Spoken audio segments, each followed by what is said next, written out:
দেখুন বন্ধুরা, অনেক বন্ধুই জানতে চেয়েছেন যে মিক্সির জারের ব্লেড ভেঙে গেলে কিভাবে লাগাবো। দেখুন, এক হাতে কাপলিং ধরে এই নাটটাকে প্লাস দিয়ে ঘোরাতে হবে, তাহলেই স্যাপ সমেত ব্লেডটা বেরিয়ে চলে আসবে। এই খুলে নেওয়ার পর এবার এই স্যাপ থেকে এই ব্লেডটা আলাদা করতে হবে, ভাঙা ব্লেডটা। এই মাথার নাটটা ঘোরালে এটা ব্লেডটা খুলে যাবে। সেম মাপের একটা ব্লেড নিতে হবে। ব্লেডটা দেখে নিতে হবে বাটির ভিতরে যেন আটকে না যায়। ব্লেডগুলো ছোট বড় পাওয়া যায়, যে মাপের ব্লেড লাগবে সেটাই কিন্তু লাগাতে হবে, মেপে দেখে নিতে হবে। এবার স্যাপের সঙ্গে ব্লেডটা এখানে ফিক্স করে দিতে হবে।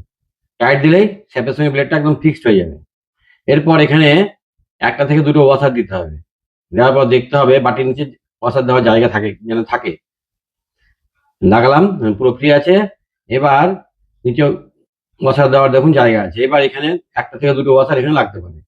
যে কটা ওয়াসার লাগবে দেওয়ার পরে ওই কাপলিংটা ঘড়ি কাটা উল্টো পাক দিয়ে লাগিয়ে দিতে হবে। এক হাতে কিন্তু ব্লেডটা ধরে কাজটা করতে হবে। এই দেখুন পুরো ওকে হয়ে গেল। এইভাবে এগুলো সারিয়ে নেওয়া যায়। সকলে ভালো থাকবেন, নমস্কার।